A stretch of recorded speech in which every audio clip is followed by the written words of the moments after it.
This is KM Wyland, and you are listening to the 600th episode of the Helping Writers Become Authors podcast. I hope you enjoyed this week's episode, How to Write Emotional Scenes Without Making Them Cringy. Learning how to write emotional scenes is one of the single most important feats any writer must rise to. We want fiction to make us feel something.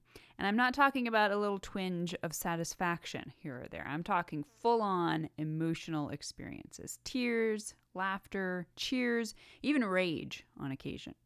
Scenes in which characters feel these powerful emotions should usually inspire the same feelings from readers. When done well, these powerhouse scenes become the cornerstones of the entire story. They are the moments audiences are likely to remember long after they may have forgotten beautiful prose or the specifics of the plot. However, there are emotions you don't want readers to feel. You don't want them feeling icky or awkward. When they start reading what should be your story's most powerful emotional moments, you don't want them to cringe in response. You know what I'm talking about. These emotional missteps happen in scenes that are obviously intended to make you feel a certain way about the characters and their actions, but you don't. We've all read or watched The Proclamation of Love, complete with singing violins, that was supposed to turn us into sighing mush puddles, but instead had us wringing out our t-shirts to try to escape the soppiness. Or the religious conversion scene that was intended to offer us the feeling of redemptive catharsis, but instead had us stonily resenting the thinly disguised sermon.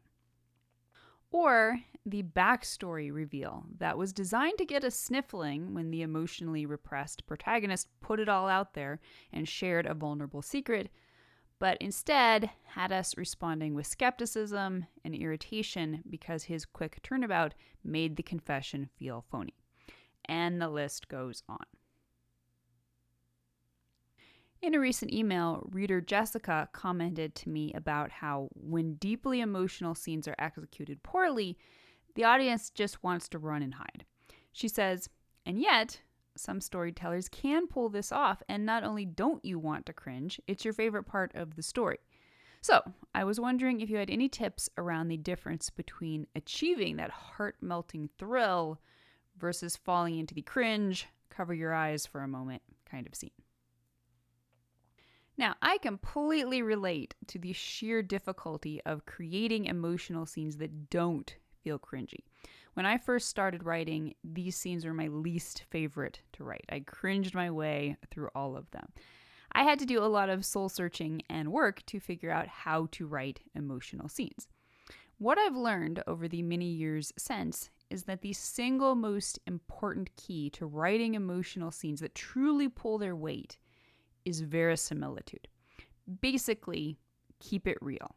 Be vulnerable, be honest, and then learn a few tricks to make sure you're conveying that personal vulnerability and honesty in a way that really comes across on the page.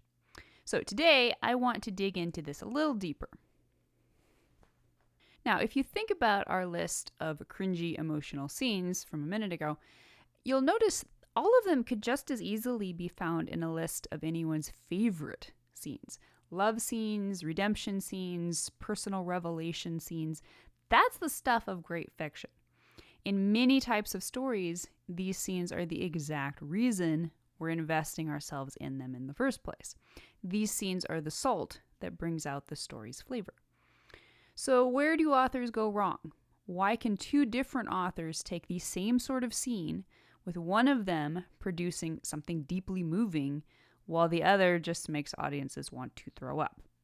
To my mind, there are two main reasons why emotional scenes go off the rails. Both have to do simply with bad writing. Reason number one, the writing is on the nose. So the first reason is simply that the emotion in the scene is being portrayed in a way that is too straightforward and on the nose. Put simply, this means the author has eliminated all subtext and nuance by stating the facts of the scene too plainly.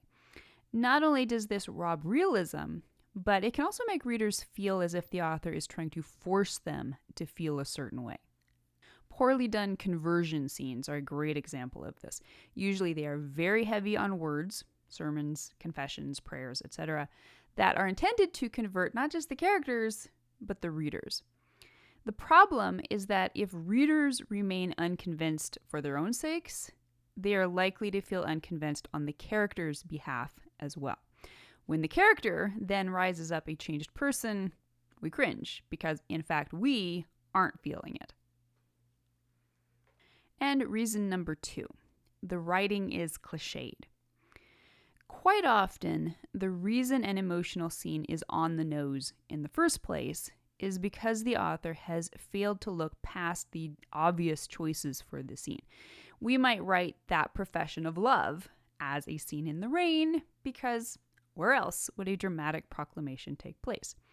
Because we ourselves have seen 100 such scenes, we can take the details for granted and assume they will carry the emotional weight of the story all by themselves. However, because readers are so familiar with this type of scene, they are that much less likely to resonate with its emotionalism.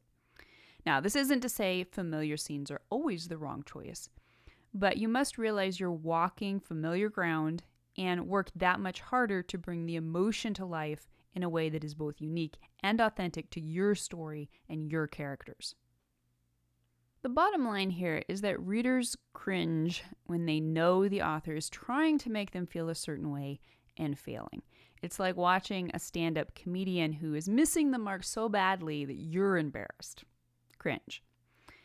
All we have to do to write emotionally successful scenes is engineer them so readers can successfully access the intended emotions. Usually, you will want readers to share your POV character's emotions. Other times, you may want them to feel a certain way about the character, as for example, when the character has done something heinous. Regardless, your starting point is getting clear about what you want readers to feel. From there, you can use the following 6 ingredients to mix up a perfect recipe of emotionally powerful scenes. Ingredient number 1, honesty. So the first step is to get super honest with yourself. Don't phone it in, ever, actually, but especially in scenes meant to be the emotional cornerstones of your entire story. If your characters are out there in the rain, about to share an epic kiss, don't try to just paste the requisite emotions on top. Dig deep and be honest. What would you be feeling in a scene like this? Granted, you may be a totally different personality from your characters, but there are basic human reactions that will give you a starting point. For instance, might you feel, soaked and cold? Might you be shivering too hard to enjoy the moment? Maybe a more romantic beat could arise from the characters realizing this and taking care of each other by going inside to get warm first. Ingredient number 2, vulnerability. Not every emotion we write in our fiction will be grounded in our own personal experiences and vulnerabilities. But the more vulnerable you can get in writing your story's most emotional scenes, the more powerful they will inevitably be. For instance, sometimes this means tapping into your own feelings of uncertainty and courage in making a difficult confession to someone else. But it might also mean nothing more than being vulnerable enough to write this scene as honestly as you can. Often, cringy scenes result when writers want to create a certain type of scene, but aren't willing to really go there. If you need your characters to be vulnerable with each other, then you need to be vulnerable with readers. Face your own embarrassment or insecurity and leave it all out there on the page. Readers can almost always tell when you're cutting corners. Ingredient number 3, originality. Not every emotional scene needs to be one readers have never seen before.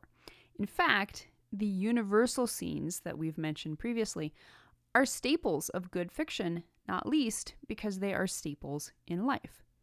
For example, redemption might look different for each of us, but we've all experienced it to one degree or another. You don't have to reinvent the wheel by avoiding common emotions and trying to come up with an emotional experience no one has ever encountered before. But do look for ways in which you can put a new spin on a familiar type of scene. Rain at a funeral is a classic symbolism for a reason, but it won't jar readers into new emotional terrain. Although the show Yellowstone has its problems, I thought the opening scene, here's a minor spoiler, in which protagonist John Dutton has to put down a horse injured in an auto accident, I thought that was one of the best openings I've seen in a long time. Why? Because it surprised me. I wasn't expecting it. It wasn't something I'd ever seen used like that before, and it was emotionally effective in large part because it was fresh. Ingredient number 4, subtext. Story subtext is the secret sauce.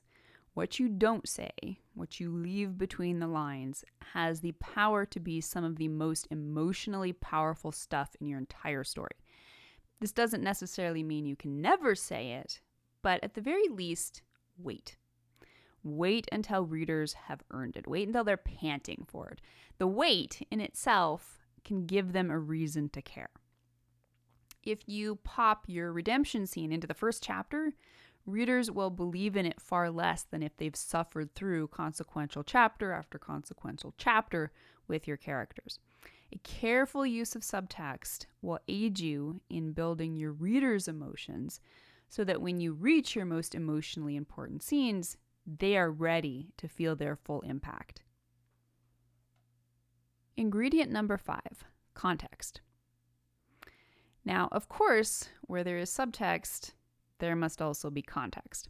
If subtext is what isn't said, context is what is said. You must use the context to build up to those important scenes. Characters who eventually profess dramatic love to one another must first fall in love, gradually and realistically. Characters who seek redemption must first work through their anger, guilt, and sorrow. And characters who tell their secrets to other characters must first be given reasons to learn to trust those other characters and to desire their trust in return. Cringey scenes are often the result of poor setup. The audience must desperately want, or not want, as the case may be, the big scenes. The build-up is half the fun. You, as the author, must earn the right to make your readers feel the big emotions. And ingredient number 6, dramatization, or showing versus telling. When it comes time to write your big emotional scenes, you will almost always want to rely more on dramatization than summation, on showing more than telling. This is, in fact, why we like proclamations of love in the rain. They show us what the characters are feeling instead of the story calmly telling us the characters are about to be happily ever after. One of my favorite illustrations of this is from the classic sitcom The Dick Van Dyke Show. I remember reading an interview with showrunner Carl Reiner, who commented that the writers never let the leading couple, Rob and Laura, played by Dick Van Dyke and Mary Tyler Moore, speak the words, "I love you," to each other. Instead, the writers looked for ways to show how much the couple loved each other in every single episode. Cringy emotional scenes are usually a sign the writer failed to earn emotional sympathy with readers. If you're willing to put in your own emotional hard work in order to build a story that fully supports your story's most important moments, you will have written something readers are likely to remember for a long time to come. And now I hope you'll stop by the blog and tell me your opinion. What do you find most difficult about writing emotional scenes? If you'd like to be part of the word player community over on my site and join in the conversation on this subject, be sure to stop by the website at helpingwritersbecomeauthors.com. You can always find a transcript of the most recent podcast and add your voice to the discussion by visiting the first post on the site's homepage. And don't forget that if you're looking for an older post, you can always find those by putting the podcast title in the search field at the top of the right-hand column. If you enjoyed this podcast, you can subscribe on Apple Podcast, Spotify, and Amazon Music, or whatever your favorite podcast platform may be. And if you'd like to do something to support helping writers become authors, it always means a ton if you're able to leave just a quick rating or review on your site of choice. Also, many thanks to those who support my work on Patreon.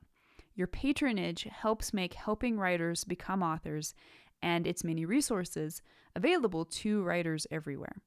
If you're interested in becoming a patron, you can find out more at patreon.com/kmweiland. Thank you so much for listening to the Helping Writers Become Authors podcast, and be sure to check back again next week.